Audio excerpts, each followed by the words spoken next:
साधारण निर्वाचन पर जाजपुर जिला धर्मशाला निर्वाचन मंडली रे भयाभयर वातावरण देखा देछि। निर्वाचित प्रतिनिधि धर्मशालावासी सरलतार फायदा नेबा सहित धोखा देइछन्ति। शासन नारे धर्मशाला रे भाईगिरी चलाइछन्ति।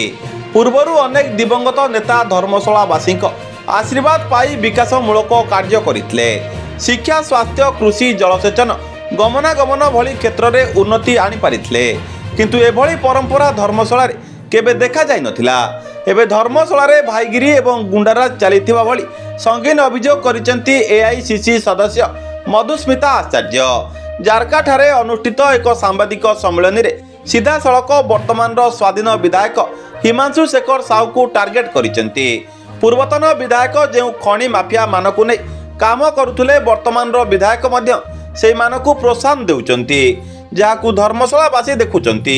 एपटे धर्मशाला रे दिवंगत नेता स्वर्गत कल्पतरु दास को प्रतिमूर्ति रे गेरुआ रंगर कपड़ा घोड़ाइबा प्रसंग को मध्य कटु समालोचना करिसेंती। आगामी दिन में धर्मशालावासी स्वार्थ एवं सुरक्षा पाई स्वर उत्तोलन करिवो बोली श्रीमती आचार्य एही सांबादिक सम्मेलन रे सूचना दैछंती। Bureau report Suryasta news.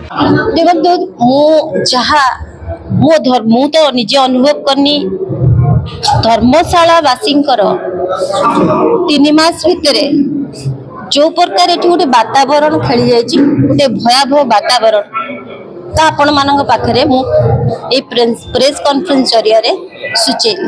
ये गोटे भाईगिरी, गोटे दादागिरी, गोटे गुंडागिरी शासन मत कहीं देखा लगे एवं सत्यासत्यतार 100% जनता द्वारा आपण मान द्वारा मुझे देखा पाइली, जहाँ शुणी जहाँ देखुची एभली कौन लीडर बा नेता हुंती नहीं। धर्मशाला है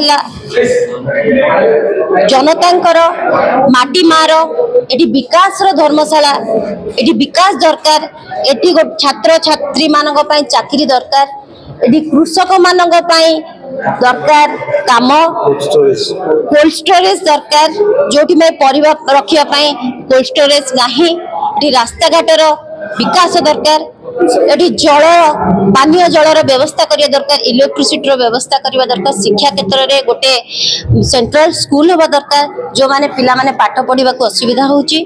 तेणु एटा को नहीं कि चलिया दरकार। एटा नुह जे आमे जंगल जमी खनि माफिया को निज छत्र छाया तले रखिकी आमे शासन करवा, लोक डरइबा, लोक धमकेबा, ए पार्टी रू आमे जीतीजु, आमे ए पार्टी लोक या करूँ। मो लोक धर्मशाला, मोर पार्टी बोटी कौटू आसला आपण मानकठू अधिक मु कहि परिबिनी। आपण मानक फेस रे भी गोटे भयावह वातावरण देखा पाउची। बोधे ए बूम माध्यम रे मु जहा देखा पाउची डिस्ट्रिक्ट विधायक हिमांशु शेखर साहू बा लिकु बाबू जो भली भाव में सरलतार फायदा नहीं चंदी धर्मशालावासी आपण मानक माध्यम रे जनता माध्यम रे जणै देबाकू चाहूची कि एभली धर्मशालावासी हृदय को सरलतार सुजोग नहीं करी काम करंतु नहीं। एठी जो पीसी नौचंती चांदा नौचंती निजर पॉकेट गरम करिया पई ता बंद करा जाऊ। प्रत्येक दोषी की दंड मिलू, दादागिरी शासन न चालू। जो पर्यंत ये दादागिरी शासन ये चलो से पर्यंत मधुस्मिता आचार्य प्रोटेक्शन दौथिबा दब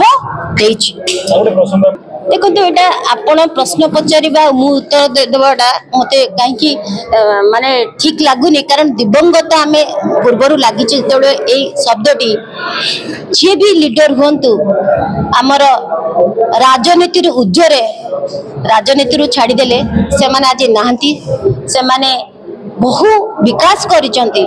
मे भी तांको समय रे से कोनोसी अलग माने काम हेथि आई पारे, किंतु तांको विकास तांको भावधारा को नेकिरी से आज नहांती।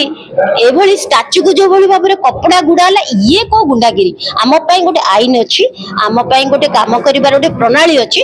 आमे जदी स्वर्गत कांगाली पंडांग पई, स्वर्गत रवि लावण्यंग पई आमे स्टाच्यू पई दाबी करिबा ताहले ए दाबी पत्रटी काहा पाको जिबा उचित आपण माने कहतु एटी प्रशासन एटी वीडियो अछि एटी तहसीलदार अछि एटा तांको माध्यम रे आमे जदी स्टैच्यू उठेबा या काहार स्टैच्यू को आमे पुनः दबा सेठी लगेबा ताहले हमर गुटे प्रोटोकॉल अछि we go through that protocol not that कि हमें गुंडारास भाव रे हमें आज कमला रंगर कपड़ा आपण किए साहस देला ए भली काम करबा को